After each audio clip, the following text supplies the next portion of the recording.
What's up, real ones, y'all? So class in session. I do have a word for y'all today. So the word for y'all today, the message for y'all today is when you are going through a transition in your life, whether that's, a new job, a new man, loss of a loved one, or whatever the case might be. When there's an ending to something, there's always a new beginning. Remember what I said. When there's an ending to something, there is always a new beginning. Because when God leads things to or calls things to for an end, there's always a new beginning for your life.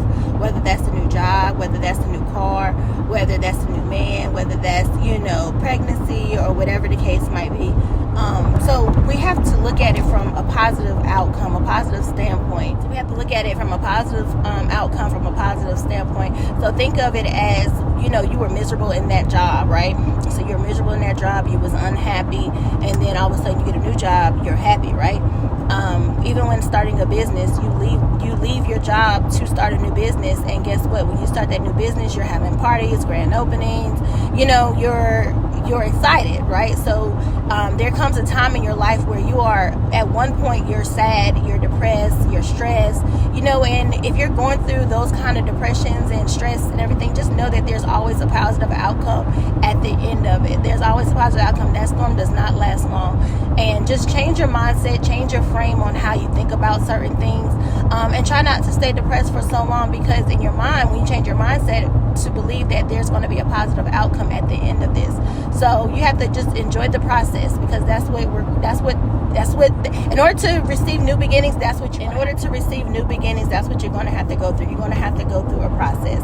I know I always bring up this scenario of us being in the home buying process when we bought our second property, that, it was miserable, it was stressed, we got depressed, and, everything else, all of the above.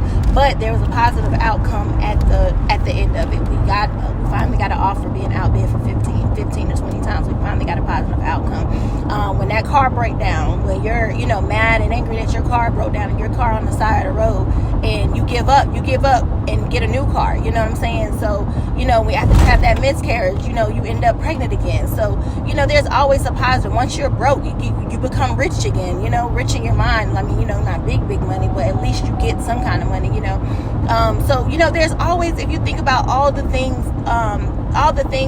effects of, a negative outcome that turns into a positive outcome. There's many things out here. Once you could be starving. Next thing you hungry. So yeah, you can be starving. Then you become eating. You're going to be eating again. So, just like with your car, your car run out of gas. Your car is on E. And guess what? You fill it back up, right?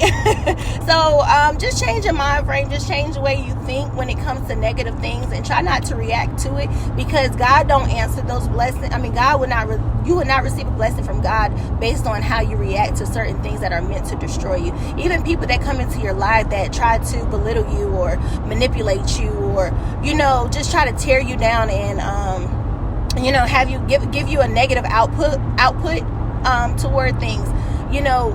We have to be mindful of how we react to those certain things, because God wouldn't bless us